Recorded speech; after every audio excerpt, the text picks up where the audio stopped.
Now, the renovated National Museum of Ghana currently has in its possession cars used by two of Ghana's former presidents and a host of eye-catching historical artifacts. We have a very beautiful story to tell you on this one. But in the meantime, as the effect of the climate crisis increased, taking its toll on people living in poverty and endangering the livelihoods of smallholder farmers, especially women, the Center for Indigenous Knowledge and Organizational Development has held a conference for smallholder women farmers in the Bono East and Ahafo regions.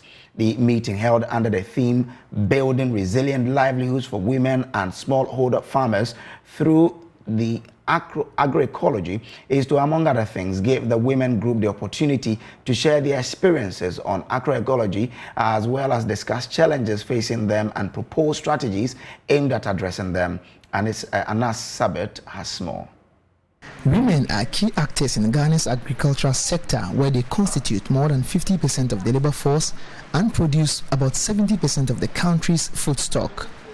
However, women continue to face multiple disadvantages, especially in the rural areas.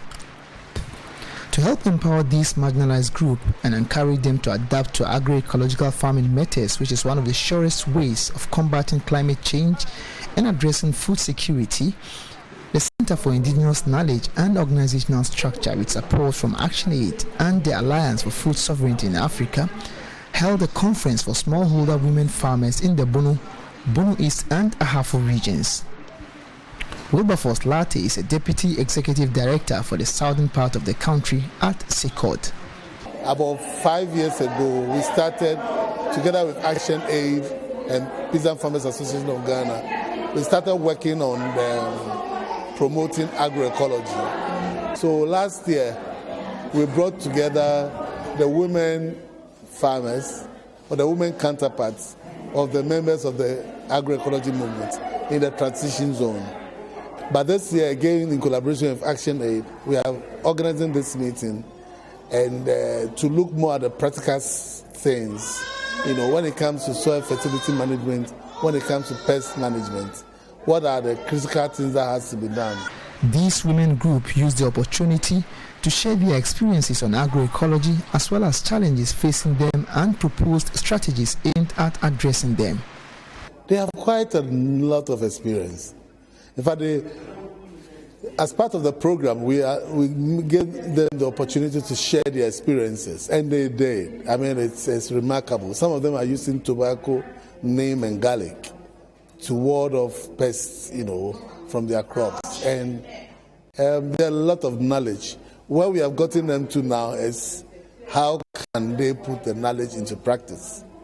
One of the areas discussed at the conference has to do with the establishment of a market for organic food crops. Olawumi Benedict is an organic farmer, a trainer, and an advocate for the participatory guaranteed systems. She encouraged the farmer group to come together by having an identity and also establish satellite markets in their respective areas.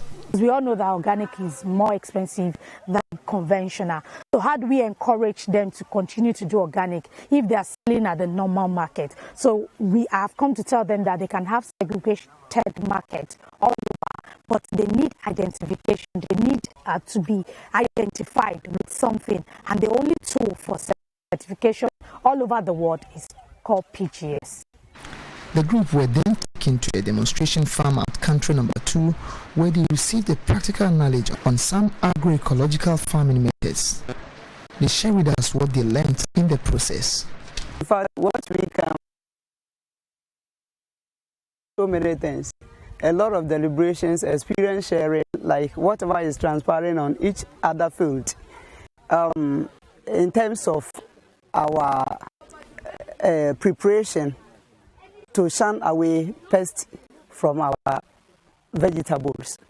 At this conference, I've learned so many methods, like a way of fertilizing the products, that you can use rice.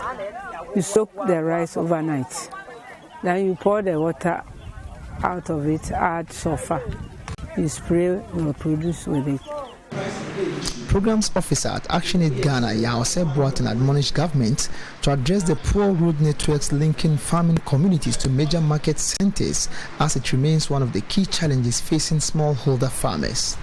One key challenge that they mentioned was access to their roads, good roads from their communities to the market centers. And I think it also affects their ability to access the market. So if in areas where there's an opportunity for government to construct the roads, I think it will be quite important for them so they can get access to the market. Reporting for Joy News, Anas Sabit.